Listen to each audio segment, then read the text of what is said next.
বিসমিল্লাহির রহমানির রহিম আলহামদুলিল্লাহ ওয়াসসালাতু ওয়াসসালামু আলা রাসূলিল কারীম আম্মা বা'দ। সম্মানিত উপস্থিতি, আমরা আজকে নাসরুল উরুদ শারহ হাইয়াত ইবনে আবি দাউদ এই কিতাবের আরেকটি নতুন পংক্তি, নতুন লাইন শুরু করতে যাচ্ছি ইনশাআল্লাহ তাআলা, যেখানে লেখক রাহিমাহুল্লাহ বলছেন, ওয়াকুল ইন্নামাল ঈমানু কাওলুন ওয়া নিয়্যাতুন ওয়া ফি'লুন আলা কাওলিন নাবিয়্যি মুসাররাহু। এই লাইনটি শুরু করব। অত্যন্ত তাৎপর্যপূর্ণ এবং গুরুত্বপূর্ণ একটি লাইন, যেখানে আহলুস সুন্নাহ ওয়াল জামাআর দৃষ্টিকোণ থেকে আকীদার সংজ্ঞা এক লাইনে উল্লেখ করে দেওয়া হয়েছে। আশা করছি আপনারা ক্লাসটা থেকে ইনশাআল্লাহ অনেক বেশি উপকৃত হবেন। যেখানে বলা হচ্ছে কওলুহু ওয়াকুল, এর অর্থ হচ্ছে আই বিলিসানিকা মু'তাকিদান বিজানানিকা মুযইনান বিআরকানিক, অর্থাৎ তুমি বলো।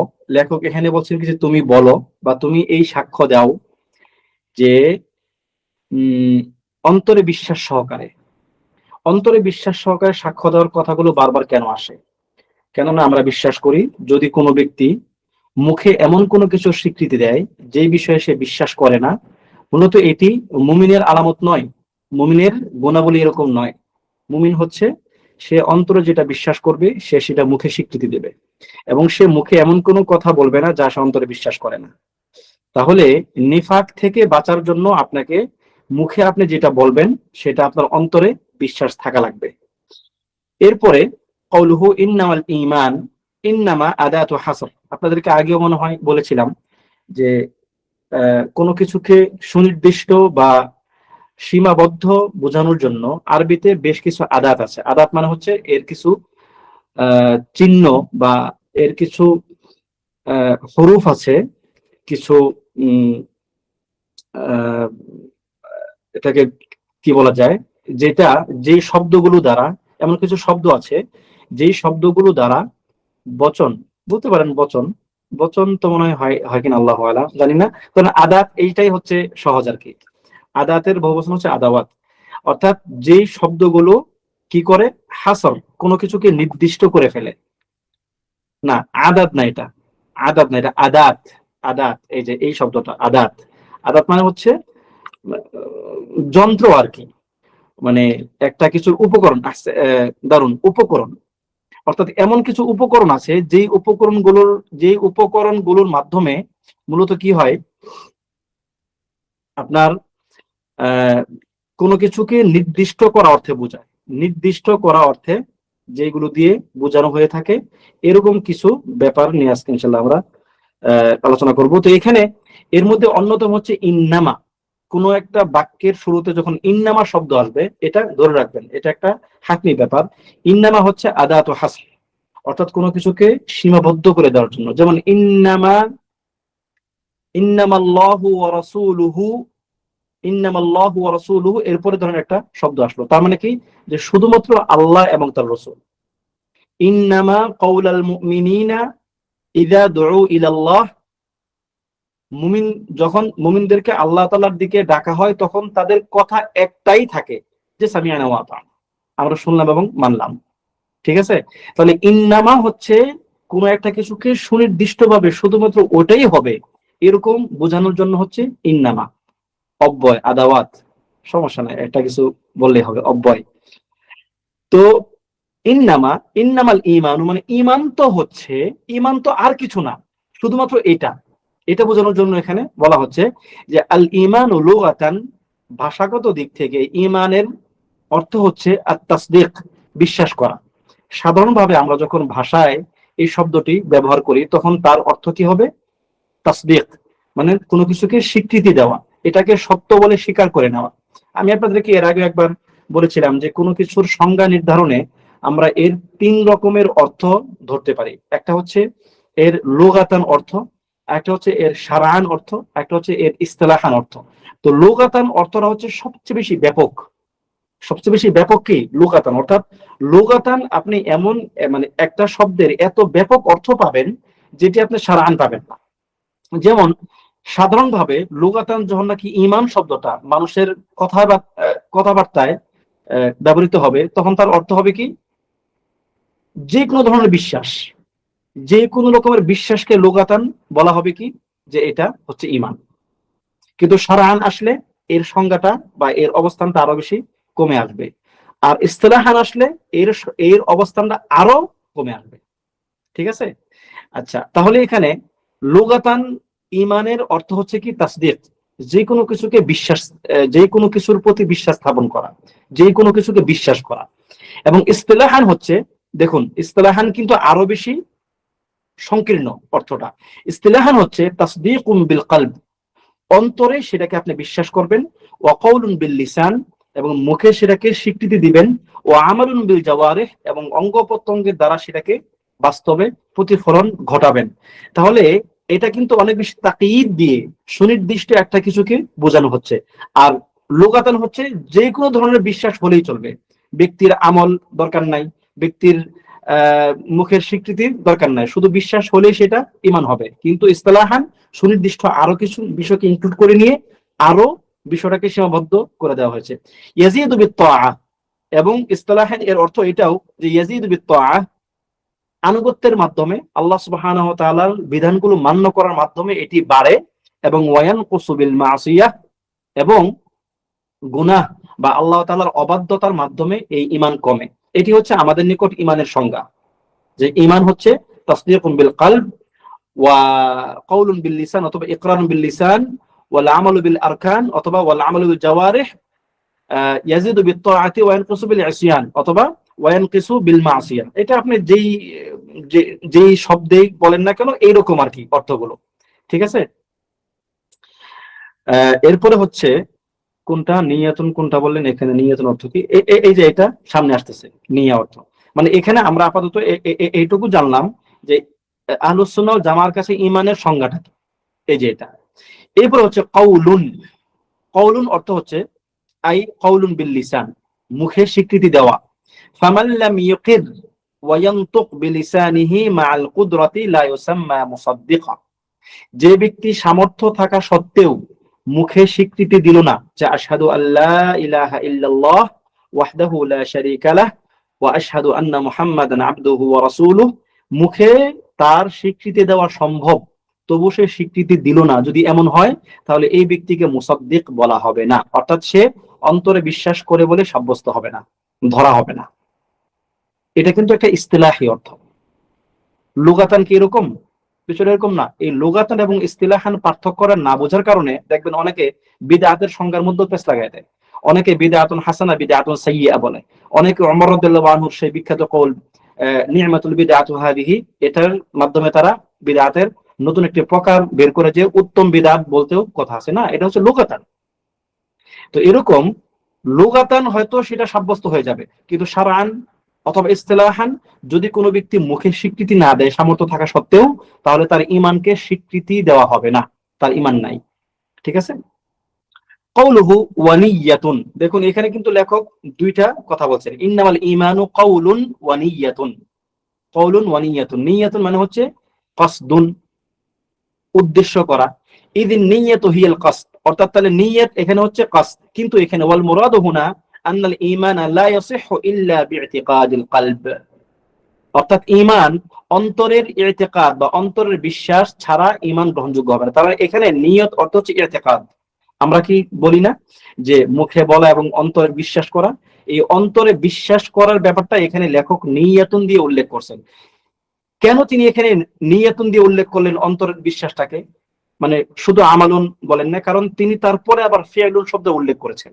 যেহেতু এখন লেখক এখানে একটু বিস্তারিত ফর্মে নিয়ে আসছেন ইমানের সংজ্ঞাটাকে, তিনি এখানে কওলুন আলাদা উল্লেখ করেছেন মুখের কথা, নিয়াতুন আলাদা উল্লেখ করেছেন অন্তরের বিশ্বাস, এবং ফিআলুন আলাদা উল্লেখ করেছেন বাহ্যিক কাজকর্ম। সুতরাং এখানে নিয়াতুন অর্থ আমরা বুঝবো কি আল ইতিকাদ বিল কলব, অন্তরে যে ব্যক্তি আল্লাহ তাআলাকে বিশ্বাস করবে, আল্লাহ তাআলাকে রব হিসাবে মাবুদ হিসাবে মেনে নিবে, এটা হচ্ছে আর-নিয়াহ অর্থাৎ ইতিকাদ বিল কলব। এখান থেকে আরেকটা বিষয় চলে আসবে যে নিয়াতের অবস্থানটা হচ্ছে কলব। নিয়াতের অবস্থান কোথায়? নিয়ত মানুষ কি দ্বারা করে? অন্তর দ্বারা করে। সুতরাং যে কোনো প্রকারের নিয়া, সেটা শুধুমাত্র নিয়ার মধ্যে থাকলে সেটা মানে মুখে স্বীকৃতি দেওয়া জরুরি না, কিন্তু ঈমানের ক্ষেত্রে নিয়াতের বাস্তবিক প্রতিফলন দেখানো জরুরি। দেখবেন এইখানে অনেকে ইশকাল তৈরি করে একটা, মানে এটা যদি একটা ফিকহি টার্ম একটু বলে রাখি আপনাদের উপকার হবে এটা।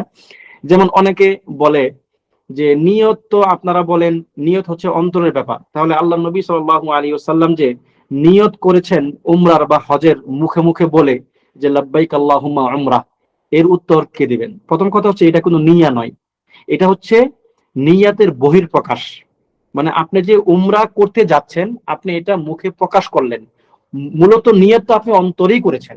এবং এটা হচ্ছে এক প্রকারের মানে আপনি সুনির্দিষ্ট একটা কাজের জন্য যাচ্ছেন যেন আপনার আশপাশের মানুষগুলো সেটা শুনতে পারে বা আপনিও যেন এটার দ্বারা প্রভাবিত হন।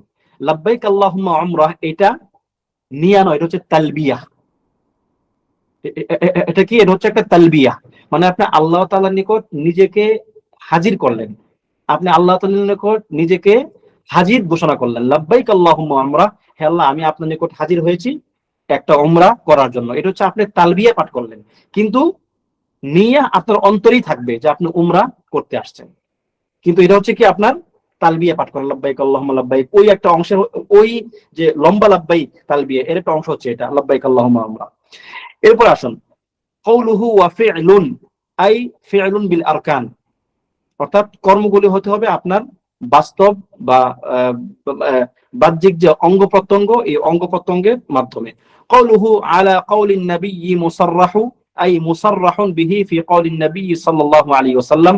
মুসাররাহ মানে হচ্ছে যেটাকে স্পষ্ট ভাবে ব্যক্ত করা হয়, অর্থাৎ আল্লাহ নবী সাল্লাল্লাহু আলাইহি ওয়াসাল্লামের কওলের মধ্যে এই কথাগুলো একদম স্পষ্ট। ব্যাপারটা এমন নয় যে আমরা সেটা পরবর্তীতে ইজতিহাদ করে কওল আলাদা করে বের করেছি, নিয়ে আলাদা করে বের করেছি, আমলকে আলাদা করে বের করেছি, নয়। বরং আল্লাহ নবী সাল্লাল্লাহু আলাইহি ওয়াসাল্লাম বিভিন্ন হাদিস থেকে এটা এটা এটা সাবিত যে ঈমান হচ্ছে কওলুন ওয়া ফি'লুন এবং ওয়া নিয়াতুন, অথবা কওলুন ওয়া আমাল। যদি আপনি এক কথা বলেন তাহলে কি কওলুন ওয়া আমাল, আর যদি একটু ব্যাখ্যা করে বলেন তাহলে কি কওলুন ওয়া নিয়াতুন ওয়া ফি'লুন। এখানে মুসাররাহুন সিফাতুন লিফি'লিন ইয়াতাআল্লাকু বিমা ক্বাবলাহু মিনাল কওলি ওয়ান নিয়্যা। এখানে লেখক এখানে একটা গ্রামাটিক্যাল ফাংশন বলেছেন যে মুসাররাহুন হচ্ছে সিফাতুন, এটা হচ্ছে একটা সিফা। এই সিফা কার সঙ্গে সম্পৃক্ত? এমন একটি ফেইল যা বিমা ক্বাবলাহু মিনাল কওলি ওয়ান নিয়্যা, অর্থাৎ যে কওল বলা এবং নিয়া এর একটা সিফা হিসাবে এখানে তিনি উল্লেখ করেছেন। তাহলে এর সিফাটা কি, মাউসুফটা কি? মাউসুফ হচ্ছে কি যে আপনি যে বলতেছেন বলার ধরনটা যেন স্পষ্ট হয়, আপনি যে কাজটা করতেছেন, আপনি যে নিয়ত করতেছেন এটা যেন ক্লিয়ার থাকে। আপনি বলতেছেন অস্পষ্ট ভাষায়, বা আপনি বলতেছেন এমন একটা ভাই প্রকাশ করতেছেন যা দ্বারা আপনার কথা স্পষ্ট হচ্ছে না, তাহলে আপনার এটা বলাটা এবং বিশ্বাস করাটা সঠিক হলো না। অর্থাৎ ইমানের ব্যাপারগুলো থাকতে হবে একদম ক্রিস্টাল ক্লিয়ার, এখানে কোনো কিছু অস্পষ্টতা নাই, আপনার আকীদার কোনো কিছু গোপন নাই, এরকম হইতে হবে। ঠিক আছে? আপনি কোনো কৌশলের কারণে আপনি আপনার আকীদাকে গোপন করতে পারবেন না, এটা একটা স্পষ্ট ব্যাপার। এরকম হচ্ছে লেখকের উদ্দেশ্য।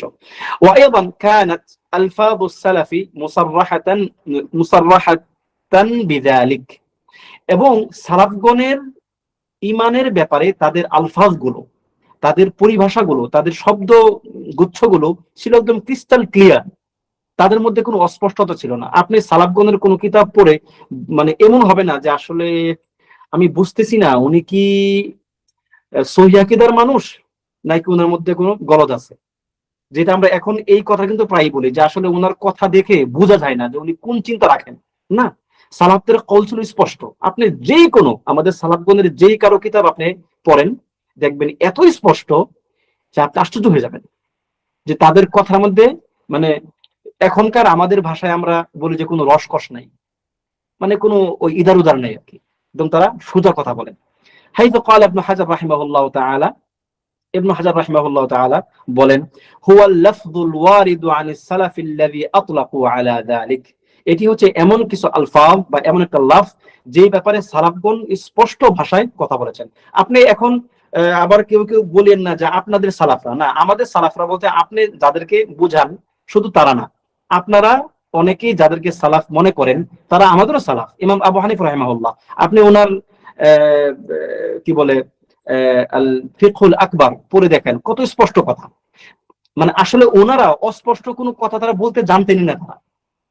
তাদের কথাগুলি এতটা স্পষ্ট, এতটা ক্লিয়ার এবং সাউন্ড যে তারা আসলে অস্পষ্ট কোনো কথা বলতেই জানতেন না, এবং তারা ঘুরায় পেঁচায় কথা বলা তারা পছন্দ করতেন না। এবং এটা নবুয়তি ধারার মধ্যেও পড়ে না। আল্লাহ নবী সাল্লাল্লাহু আলাইহি সাল্লামকে আল্লাহ তাআলা বলেছেন ওয়ামা আনা মিনাল মুতাকাল্লিফিন, যে আপনি এটা মানুষকে বলে দেন যে আমি কষ্ট করে ঘুরিয়ে পিছিয়ে কথাকে অস্পষ্ট করে কথা বলি না, সোজা সাপটা কথা। ঠিক আছে, এরপরে আসুন, অথবা তানাত্তু, মুতানাত্তি, দুঃখিত শব্দটা হবে এই, আপনার হাদিসে আসছে এটা তানাত্তু।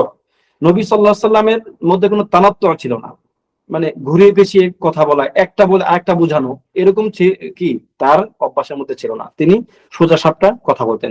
ওয়াকালা ইবনু রাজব আল হাম্বলি রাহিমাহুল্লাহু তাআলা হালাকাল মুতানাত্তিউন আহসান, যে মুতানাত্তিউনরা ধ্বংস হোক, যারা ঘুরিয়ে পেঁচিয়ে কথা বলে।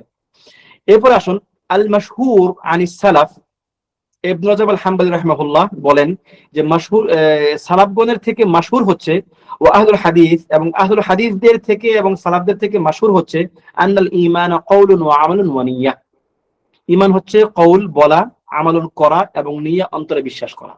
এখানে সালাফদের মধ্য থেকে আহলুল হাদিসকে আলাদা করা হয়েছে কেন, কে বলতে পারবেন?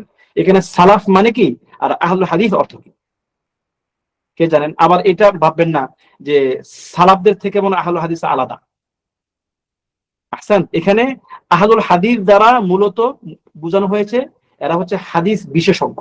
সালাফগণের মধ্য থেকেই যারা হাদিস বিশেষজ্ঞ, বিশেষ করে, এবং সালাফদের মধ্যে এরকম অনেক লোক ছিল যারা হাদিস বিশেষজ্ঞ ছিলেন না, যারা ছিলেন ধরেন যে আপনার উসুলবিদ, যেমন যে কোনো একটা কিছুর সংজ্ঞা উসুলিয়িনদের নিকট একরকম আর আহলুল হাদিসের নিকট একরকম, এরকম কি আপনারা শুনছেন না পরিভাষাগুলো? তো সালাফদের মধ্যে সবাই আছেন, বিশেষ করে যারা আহলুল হাদিস। এই আহলুল হাদিস বলার আরেকটা কারণও আছে। কারণটা হচ্ছে, যখন এই যে ফিতনাগুলো ছড়াচ্ছিল, যখন ফিতনাগুলো নিয়ে মানুষ ব্যাপকভাবে আক্রান্ত হচ্ছিল, তখন যারা মূলত হাদিস শাস্ত্র নিয়ে চর্চা করতেন, যারা হাদিসের উপর থাকতেন, যে আমরা আল্লাহ ক্বাল রাসূল এর বাইরে আমরা যাব না, কোনোভাবেই যাব না, আমরা আমাদের মানহাজ চেঞ্জ করব না, এরকম ভাবে যারা কাজ করতেন, মূলত তাদের দ্বারাই আল্লাহ সুবহানাহু ওয়া তাআলা ওই সময় আকীদার ভিতগুলোকে মজবুত রেখেছেন। এবং এই জন্য এই আহলুল হাদিসের একটা বিরাট বড় একটা অবদান আছে আকীদাকে টিকিয়ে রাখার জন্য, আকীদাকে সঠিক অবস্থায় রাখার জন্য। ঠিক আছে, যেমন ইমাম বুখারী রাহিমাহুল্লাহ, তিনি তো ব্যাপক কাজ করছেন মুরজিয়াদের বিরুদ্ধে, তারপরে হচ্ছে যে আপনার মুতাজিলা, তাদের বিরুদ্ধে, মানে তাদের বিরুদ্ধে বলতে কি তাদের ওই চিন্তা ধারার বিরুদ্ধে। ঠিক আছে, তারপরে কি এই আহলুল হাদিস এবং সালাফগণের নিকট মাশহুর ছিল এটি যে ঈমান হচ্ছে তিনটা জিনিস, কওলুন ওয়া আমালুন ওয়া নিয়্যা, ওয়া আন্নাল আমাল কুল্লুহা দাখিলাতুন ফি মুসাম্মাল ঈমান, এবং সমস্ত আমলগুলো ঈমানের অংশ, সমস্ত আমলগুলো ঈমানের নামের মধ্যে অন্তর্ভুক্ত। এখন আমার প্রশ্ন, তাহলে এই কথা দ্বারা আমরা বুঝতে পারলাম যে আমল, যেহেতু সমস্ত আমল, খেয়াল করেন, সমস্ত আমল ঈমানের অংশ, তার মানে হচ্ছে তাহলে তো খাওয়ারিজের আকীদায় সঠিক যে যদি কোনো ব্যক্তি একটা আমল ছেড়ে দেয় তাহলে তার ঈমান থাকবে না। এর দলিল, এর উত্তর আপনি কি দেবেন, কে বলতে পারবেন? আমল এখানে কিন্তু দেখেন কুল্লুহা এই শব্দ বলার মাধ্যমে কিন্তু আপনি একটা পেস খেয়ে গেলেন এবার, যে সমস্ত আমল ঈমানের অংশ, সমস্ত আমল একসাথে। খাওয়ারিজদের আকীদা আলাদা আলাদা, একটা আমল ঈমান। আহসান, আমাদের কাছে হচ্ছে আমলের সমষ্টি, আমাদের কাছে হচ্ছে কি এই আমলের আল আমালু কুল্লুহা, অর্থাৎ সমস্ত আমল মিলে আমলের সমষ্টি হচ্ছে আমাদের নিকট ঈমানের অংশ। আলাদা আলাদা, আলাদা আলাদা কোন আমল ঈমানের জন্য আলাদা আলাদা অংশ নয়। ব্যাপারটা এমন নয় যে প্রত্যেকটা আমল এক একটা ঈমান, ব্যাপারটা এমন নয়, বরং সমস্ত আমল মিলিয়ে হচ্ছে একটা ঈমান। এর মধ্যে বিশেষভাবে হচ্ছে সালাত, যেটা আলাদা করে শুধু একটা ত্যাগ করলেই কেউ কাফের হবে, কিন্তু বাকি অন্য কোনো কিছু একটা ত্যাগ করলে কেউ কাফের হবে না, বরং সে ফাসিক হবে, ফাজির হবে, পাপাচারী হবে, আসি হবে। কিন্তু সে যদি সকল আমল একসাথে ছাড়ে তাহলে সে মুতলাকুল আমাল, যেটা মানে টোটাল আমলটাকে ছেড়ে দিল, এটি হচ্ছে ইমানের, সে তখন ইমান হারা হয়ে যাবে। এই জন্য আমরা বলি যে ধরুন আল আমালুল মুতলাকাহ এবং মুতলাকুল আমাল, অথবা আল আমালুল মুতলাক অথবা মুতলাকুল আমাল। এই পার্থক্যটা আপনারা কে কে বুঝেন? মুতলাক শব্দ দিয়ে কোনো কিছুকে ডিফারেন্সিয়েট করা, মানে আলাদা করা। হ্যাঁ, যেমন ধরুন কি বলা যায়, যেমন ইমানের ক্ষেত্রেই আল ইমানুল মুতলাক আর মুতলাকুল ইমান, অথবা মানার ক্ষেত্রে আল মান আল মুতলাক মুতলাকুল মানা। কে কে জানেন এই পার্থক্য? এটা কিন্তু আপনাদেরকে আমি একাধিকবার বলেছিলাম, আপনাদের মনে আছে কিনা? যেমন এখানে হচ্ছে কি মুতলাকুল আমাল অথবা আল আমালুল মুতলাক। কে কে জানেন? ভুলে গেছেন? মাশাআল্লাহ, বলা উচিত ছিল না এটা। এটা হচ্ছে যেমন যদি বলি মুতলাকুল ইমান আর আল ইমানুল মুতলাক, মুতলাক শব্দটা যখন আগে আসবে, কোন শব্দের আগে আসবে, ধরে রাখবেন যে সেটা হচ্ছে ওই শব্দের একটা অংশ। যেমন মুতলাকুল ইমান মানে হচ্ছে ইমানের একটা অংশ, আর আল ইমানুল মুতলাক হচ্ছে কি পরিপূর্ণ ইমান। ঠিক তদ্রুপ মুতলাকুল আমাল মানে হচ্ছে আমলের একটা অংশ, আর আল আমালুল মুতলাক মানে হচ্ছে সার্বিক আমল। আমরা বিশ্বাস করি ইমানের অংশ হচ্ছে আল আমালুল মুতলাক, সার্বিক আমল ইমানের অংশ, কিন্তু মুতলাকুল আমাল ইমান নয়, বরং আল আমালুল মুতলাক হচ্ছে ইমান। পার্থক্য বুঝতে পারলেন? একটা হচ্ছে আল আমালুল মুতলাক পরিপূর্ণ, মুতলাক পরে আসলে হবে কি অর্থ হবে কি পরিপূর্ণ, মুতলাক আগে আসলে অর্থ হবে কি আংশিক। তাহলে আল আমালুল মুতলাক মানে পরিপূর্ণ আমল হচ্ছে ইমান, আর মুতলাকুল আমাল ইমান নয় সরাসরি, সে ইমানের অংশ। সে যদি কেটে পড়ে ইমান একটু কেটে পড়বে, কিন্তু আল আমালুল মুতলাক পরিপূর্ণ আমল যদি বাদ হয়ে যায় তাহলে তার ইমান পরিপূর্ণ বাদ হয়ে যাবে। وقال الشافعي رحمه الله تعالى, الشافعي رحمه الله বলেন كان الإجماع من الصحابة والتابعين من بعدهم ومن أدركناهم يقول الإيمان قول وعمل ونية। ইমাম শাফিঈ রাহিমাহুল্লাহ বলেন যে সাহাবীগণের মধ্যে ইজমা রয়েছে, শুধু সাহাবীগণ না বরং তাবেঈনদের মধ্য থেকে আমরা যাদেরকে পেয়েছি, তাবেঈনদের মধ্য থেকে আমরা যাদেরকে পেয়েছি তারা এই বিষয়ে ইজমা ছিল তাদের মধ্যে। আল ইমান, ইমান হচ্ছে বলা, করা এবং নিয়ত করা। ইমান হচ্ছে বলা, মুখে বলা, বাস্তবে আমল করা এবং অন্তরে নিয়ত রাখা, অর্থাৎ ইতিকাদ রাখা। লা ইউজজি ওয়াহিদুম মিনাস সালাসি ইল্লা বিল আখার। এই তিনটার মধ্যে একটা আরেকটার পরিপূরক নয়, বিকল্প নয়। অর্থাৎ একটা না হলে আরেকটা দিয়ে কাজ চালায় দিবেন, ব্যাপারটা এমন হবে না। অর্থাৎ সবগুলোই থাকা লাগবে। যদি একটা না থাকে তাহলে পরিপূর্ণ ইমানই সে হারা হয়ে যাবে।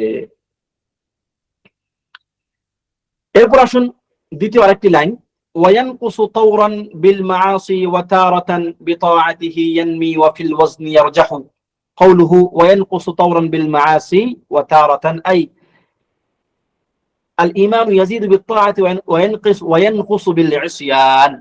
ঈমান ভালো কাজের মাধ্যমে, তাআহ আল্লাহ তাআলার আনুগত্যের মাধ্যমে ঈমান বাড়ে, এবং ইসয়ান তার অবাধ্যতার মাধ্যমে ঈমান কমে।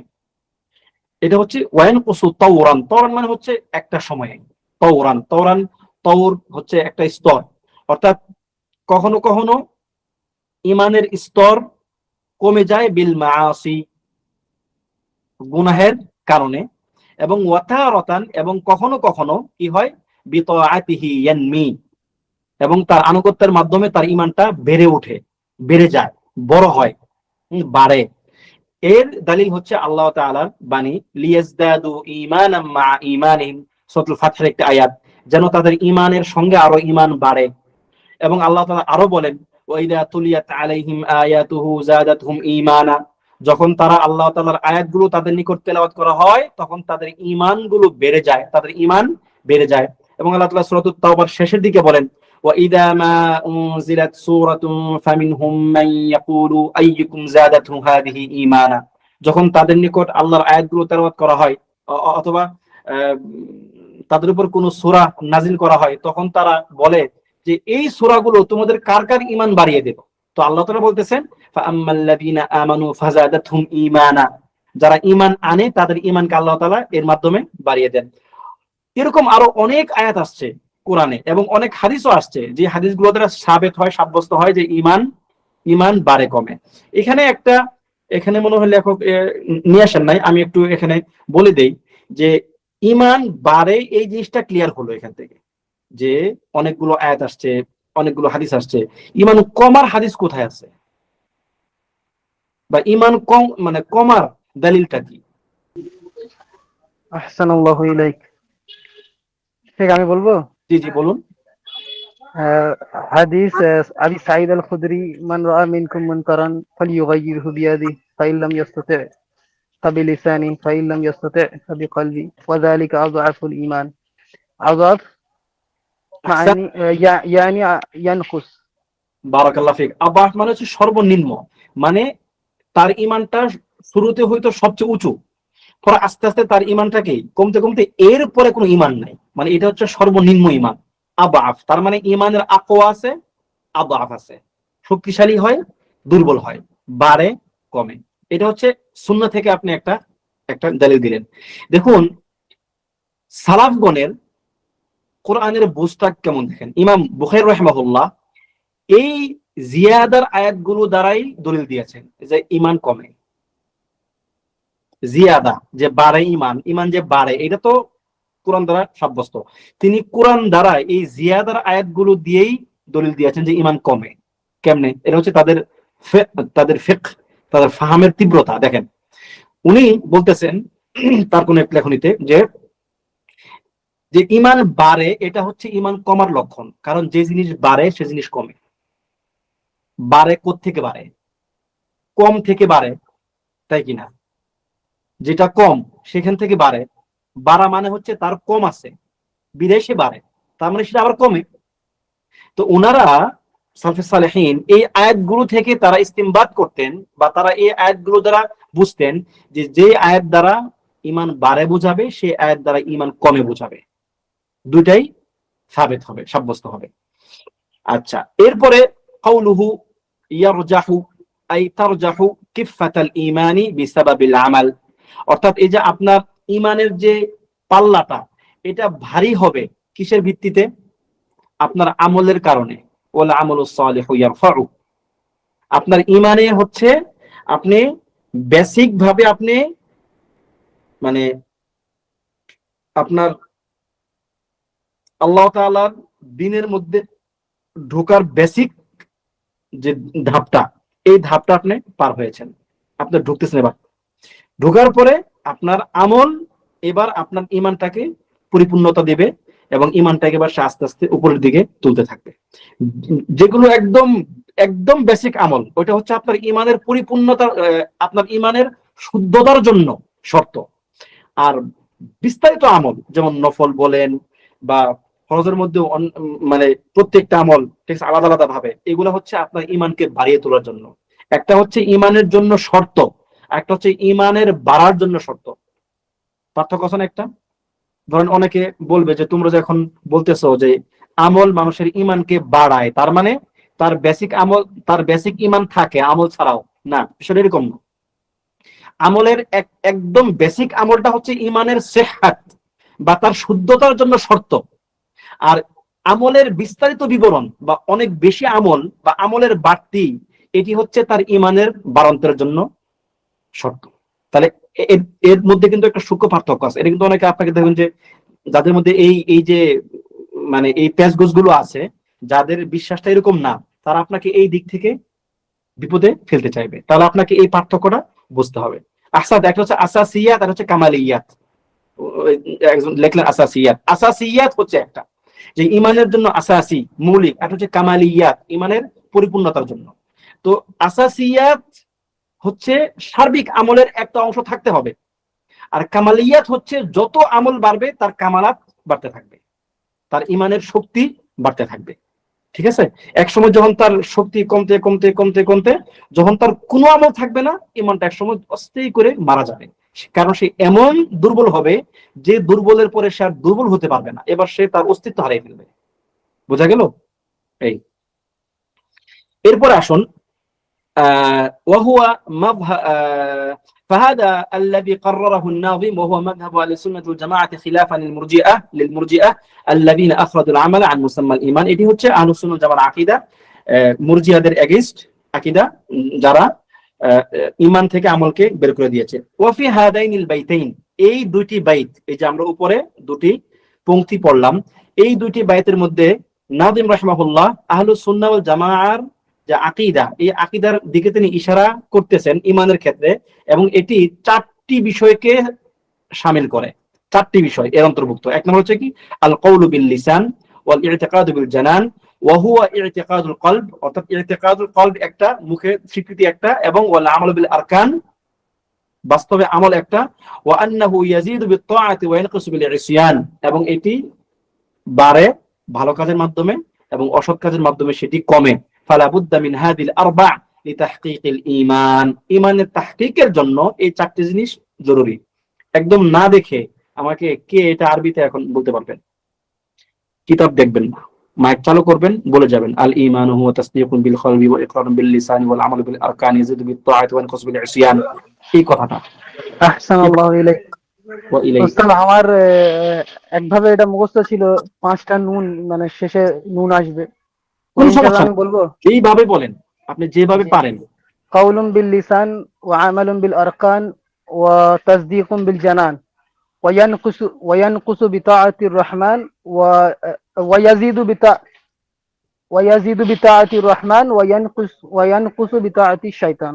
আহসান, এটা তো আরো সুন্দর, মানে কবিতার পংক্তির মতো আর কি। দারুন, মাশাআল্লাহ, দারুন বলেছেন বাইয়াদাল্লাহু ওয়াজহাক। আর কে পারবেন? আর কে বলতে পারবেন? রায়েত ভাই, কান্না হবে না ভাই, মুখস্থ করতে হবে তো এটা। আল্লাহ তৌফিক দান করুন ইনশাআল্লাহ। আগামী যে কোনো একটা ক্লাসে, মাশাআল্লাহ একজন লিখেছেন, দারুন, জাযাকাল্লাহু খাইরান। আগামী ক্লাস হয়তো ইনশাআল্লাহ ঈদের পরে হবে আর কি, আমাদের আজকে হয়তো শেষ ক্লাস। ঈদের পরে ইনশাআল্লাহ আপনাদের থেকে আমি এই সংজ্ঞাগুলো শুনতে চাইবো আর কি। কারণ ভাই এগুলো আপনার দরকার, আপনার নিজের জন্যই দরকার। আপনি নিজের বর্তমানে সমস্যাটা কিন্তু, মানে আপনারা হয়তো অনেকেই বুঝতেছেন না, আমরা তো ধরেন যে টুকটাক হইলেও একটু ওই সামান্য টোটা ফাটা ভাঙ্গা চোরা দাওয়াতি কাজের সঙ্গে সম্পৃক্ত, বুঝি এগুলো যে কি পরিমাণ যে বিকৃতি, কি পরিমাণ যে ইশকাল মানুষের অন্তরে মানুষ তৈরি করে দেয়, জঘন্য জঘন্য ইশকাল মানুষ তৈরি করে দেয়। আপনার সঙ্গে সে 5 মিনিট কথা বলবে, 5 মিনিটের মধ্যেই সে আপনার মধ্যে একটা শুভহা তৈরি করে দিবে। আমাকে প্রায় সময় কিন্তু অনেকে মেসেজ দেন, আপনাদের মধ্যে অনেকে আছেন মেসেজ দেন, আবার এরকম আপনাদের ছাড়াও অনেকম আপনার অনেকেই মেসেজ দেয় যে আমার মধ্যে এই ইশকালটা আছে। বললাম যে ইশকালের গোড়াপত্তন কোন জায়গায়? ওই অমুকের একটা পোস্ট দেখলাম, যে ওই পোস্ট কাদের দ্বারা প্রভাবিত? হয় শিয়া, নয় আপনার খাওয়ারিজ, অথবা নয় ধরা যায় আপনার এই মুরজিয়াদের দ্বারা প্রভাবিত। মুশকিল এটা। অর্থাৎ এই ফিকরা আফকার গুলো সমাজে ব্যাপকভাবে প্রতিষ্ঠিত। একটা শ্রেণী আপনাকে এরকম বুঝাবে যে আসলে এইগুলো তো এখন কথা বলার সময় না, তোমরা এগুলো কি শুরু করছো, এগুলো 2-3টা সংজ্ঞা নিয়ে তোমরা একদম পাগলামি শুরু করে দিছো, এরকম তারা আপনাকে ডিসকারেজ করার চেষ্টা করবে। একদম মানে ওই সমস্ত কথা কান দিবেন না। আপনাকে মনে রাখতে হবে যে আপনার ঈমান, আপনার আকীদা, আপনার তাওহীদ, আল্লাহ তাআলার সঙ্গে আপনার সম্পর্ক, এইগুলো হচ্ছে আপনার জীবনের আসাসিয়াত, এগুলো হচ্ছে আপনার জীবনের মৌলিক ভিত্তি। যদি এগুলো না থাকে তাহলে আপনি নাই।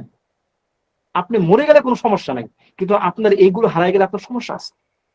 আপনি যদি আজকে ধরেন যে কাফেরদের জঘন্য থাবায় আপনি মরে গেলেন, আপনি সফল হয়ে গেলেন, আপনি বেঁচে গেলেন, কিন্তু এগুলো হারিয়ে গেলে আপনি মরে গেলেন।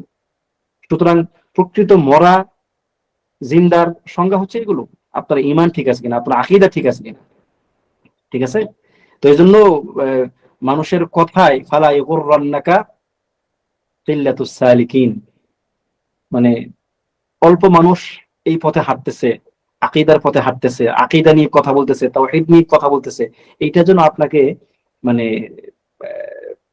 ধোকার মধ্যে না ফেলে। ঠিক আছে? তো এই বিষয়গুলো আপনাদেরকে মাথায় রাখতে হবে। আল্লাহ তাআলা আপনাদেরকে তৌফিক দান করুন, আমাদের সবাইকে তৌফিক দান করুন। এরপর আসুন আল মুরাদু বিইতিকাদিল কলব, অন্তরের বিশ্বাস দ্বারা আসলে উদ্দেশ্যটা কি? অন্তরের বিশ্বাস দ্বারা উদ্দেশ্যটা কি? তার আগে আরেকটু কথা বলি নেই, এখন হয়তো অনেকে একটু বিরক্তই হবেন যে ওই উস্তাদ আপনি তো সেই 1-1.5 বছর যাবত যখন থেকে ক্লাস করাইতেছেন এইগুলি নিয়ে আমাদেরকে কথা বলতেছেন। ইনশাআল্লাহ 1-1.5 বছর না, আরো 2-4-5 বছর পরে যখন নাকি আপনাদের মধ্যে একটা শক্ত ভিত তৈরি হবে, তখন আপনি যে কত আমার জন্য দোয়া করবেন এটা আপনিও ভাবতে পারবেন না যে আমার যে কত উপকার হয়েছে এগুলো নিয়ে, অনেক বেশি কথা বলার কারণে। ঠিক আছে, মানে আপনি এটা বুঝবেন, আপনার বাস্তব জীবনে আপনার প্রতিফলন দেখবেন। তবে হ্যাঁ, ইখলাস সবার আগে জরুরি। ইখলাস না থাকলে আপনি কোনো দিক থেকে উপকৃত হবেন না, না কম না বেশি। কিন্তু ইখলাস থাকলে বিইذনিল্লাহ আপনি আপনার অবস্থা অনুযায়ী আপনি হয় কম নয় বেশি আপনি উপকৃত হবেন। কিন্তু এই জন্য আপনাকে মানে এইগুলোতে আপনাকে লেগে থাকতে হবে। ঠিক আছে, আল্লাহ তাআলা আমাদেরকে তৌফিক দান করুন। এরপর আসুন যে ইরতিকাদুল কলব দ্বারা আসলে উদ্দেশ্যটা কি? উদ্দেশ্য হচ্ছে মা ইয়াতাআল্লাকু বিত-তাসদীকি লিল্লাহি ওয়া লিরাসূলিহি সাল্লাল্লাহু আলাইহি ওয়াসাল্লাম, আল্লাহ এবং তার রাসূলকে স্বীকৃতি দেওয়া, মানে অন্তর থেকে আর কি বিশ্বাস করা, এই বিশ্বাস করার সঙ্গে সম্পৃক্ত বিষয়াদি। ফাকুল্লুল ইতিকাদাত আল ওয়াজিবাহ দাখিলাতুন ফি যালিক। সুতরাং ওয়াজিব যত ইতিকাদ আছে, ওয়াজিব যত ইতিকাদ আছে সবগুলো এর অন্তর্ভুক্ত। ব্যাপারটা এমন না যে শুধুমাত্র আল্লাহর প্রতি ঈমান বা আল্লাহর সঙ্গে সম্পৃক্ত বিষয়গুলি ইতিকাদের অন্তর্ভুক্ত, ব্যাপারটা এমন নয়। এরকম যত ইতিকাদ আছে, যে ইতিকাদ বা বিশ্বাসগুলো ওয়াজিব, আপনাকে নিশ্চিতভাবে বিশ্বাস করতে হবে, এরকম সকল ইতিকাদ এই ইতিকাদুল বিল কলব এর অন্তর্ভুক্ত। যেমন মিসল আল ঈমানু বিল্লাহ ওয়ার রাসূল ওয়াল কুতুব ওয়াল বা'স ওয়া গায়রু যালিক মিনাল ইবাদাত, অথবা মিন আল আল আল আল আকায়েদ, অর্থাৎ যত রকমের আকীদা আছে, আল্লাহর প্রতি বিশ্বাস, অর্থাৎ ঈমানের যে 6টা রুকন আছে, এই 6টা রুকন এর অন্তর্ভুক্ত। যে সবগুলোকে এই 6টা ছাড়াও আপনার অন্যান্য যত যা কিছু বিশ্বাস করা লাগবে সবগুলো এর অন্তর্ভুক্ত। ধরেন যে আপনি বিশ্বাস করলেন যে ফেরেশতা আছে, কিন্তু আপনি বিশ্বাস করলেন না যে জিবরিল আলাইহিস সালাতু ওয়াস সালাম মুওয়াক্কালুন বিল ওয়াহী। আপনার এই ইতিকাদ নাই, ঈমান থাকবে? কি বলেন? না। হ্যাঁ, ঈমান থাকবে না তার। কারণ এটা ফেরেশতাগণের প্রতি বিস্তারিত বিশ্বাসের একটা অংশ, ওয়াজিব বিশ্বাসের অংশ এটা। অর্থাৎ এরকম যতগুলো ওয়াজিব বিশ্বাস আছে, এই সমস্ত ওয়াজিব বিশ্বাসগুলো সহকারে কি হবে, এই ইতিকাদুল বিল কলব ধরা হবে। এরপরে ধরুন যে আপনার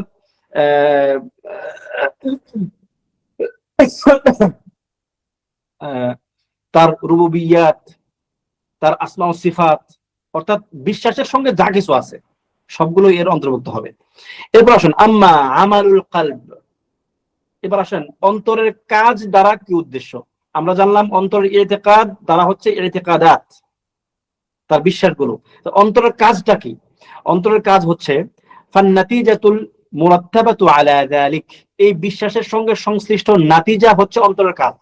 যেমনটা আপনাদেরকে আগেও বলেছিলাম যে আসারুল ইতিকাদ, ইতিকাদ আপনি যে অন্তরে বিশ্বাস করলেন যে সবকিছু, যেমন নার, জান্নাত, এগুলো সব হক, এগুলো তো আপনি বিশ্বাস করেন নাকি? এগুলো হচ্ছে আপনার আল ইয়াউমুল আখিরের মধ্যে সবগুলো চলে আসবে।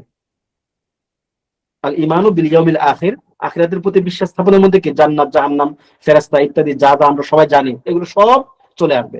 তো এই যে বিশ্বাসটা আপনি করলেন না, এই বিশ্বাসের নাতিজা যা আসবে সেটা হচ্ছে আমালুল কলব। এটা হচ্ছে কি ওয়াহিয়া সামারাতু হাযাল ইতিকাদ, এটি হচ্ছে এই ইতিকাদের সামারা, রেজাল্ট। এই রেজাল্টে যা আসে ওটা হচ্ছে আল আমাল অথবা আমালুল কলব, তা হচ্ছে কাল খাশিয়াতি লিল্লাহ, আল্লাহ তাআলাকে ভয় করা, তাহাররুক, আহসান। অর্থাৎ আপনার অন্তর যে নড়ে উঠলো, আপনি যখন বিশ্বাস করলেন যে জাহান্নাম আছে, এই বিশ্বাসটা আপনার ইতিকাদ, এর হচ্ছে কি ইতিকাদুল কলব।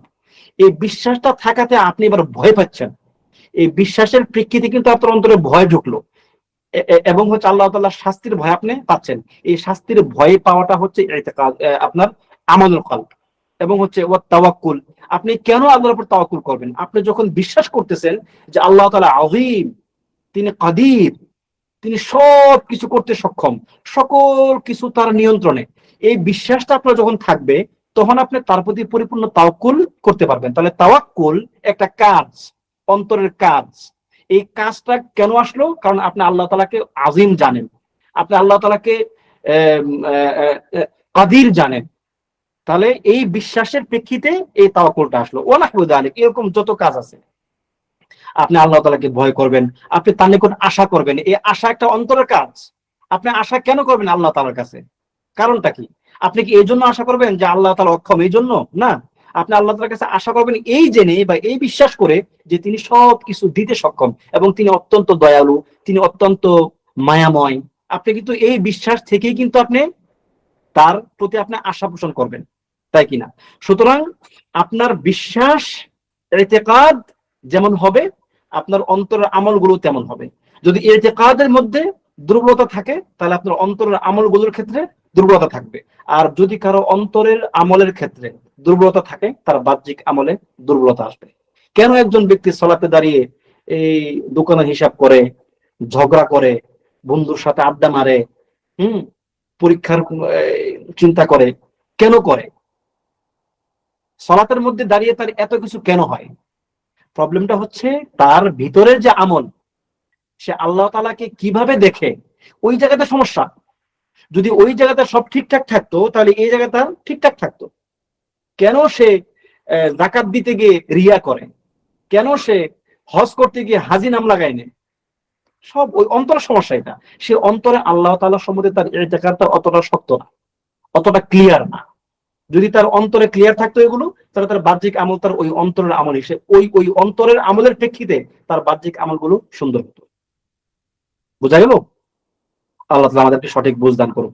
এরপর আসেন আম্মা আল আমালু বিল আরকান। এই যে মানে আপনার বাহ্যিক অঙ্গ প্রত্যঙ্গ দ্বারা আপনি আমল করবেন, এটা কি জিনিস? সেটা হচ্ছে আল মুরাদু বিহি আল কিয়ামু বিল ওয়াজিবাতিল আমালিয়া। এই যে আপনার যেই আমাল বা আপনার আমাল কর্মগুলো ওয়াজিব, এই এই কর্মগত ওয়াজিবাত গুলো আপনি যখন বাস্তবায়ন করবেন, এটা হচ্ছে আপনার কি আল আমালু বিল আরকান। এর দ্বারা উদ্দেশ্য হচ্ছে এটা ফাহিয়া দালিলুন সুবুতু আসলিল ঈমান খিলাফান লিল মুরজিআহ। এটি হচ্ছে মূলত আপনার আমল হচ্ছে সুবুত, দলিল। কিসের দলিল? কিসের প্রমাণ? আপনার ঈমানের আসলের, আপনার ঈমান যে আছে, আপনার অন্তরে যে ঈমান আছে, এর সুবুত হচ্ছে এই আমাল। খিলাফান লিল মুরজিআহ আল্লাযীনা ইখরিজুনা আল আমালা আন মুসাম্মাল ঈমান। এটি হচ্ছে মুরজিয়াদের খিলাফ, যারা ঈমান থেকে আমলকে বের করে দেয়। তাহলে আমরা আজকে এখানে শেষ করি। নতুন একটা অধ্যায় ইনশাআল্লাহ আমরা পরবর্তীতে আল্লাহ সুবহানাহু ওয়া তাআলা যখন আমাদেরকে তৌফিক দেন, আমরা ক্লাস শুরু করতে পারি, তখন শুরু করতে পারবো, তখন শুরু করব ইনশাআল্লাহ। আল্লাহ সুবহানাহু ওয়া তাআলা আমাদেরকে যতটুকু পড়ার তৌফিক দিয়েছেন, শোনার তৌফিক দিয়েছেন, ততটুকু আমল করার তৌফিক দান করুন। আমিন। ওয়া সাল্লাল্লাহু ওয়া সাল্লামা আলা নাবিয়্যিনা মুহাম্মদ ওয়া আলা আলিহি ওয়া সাহবিহি আজমাইন।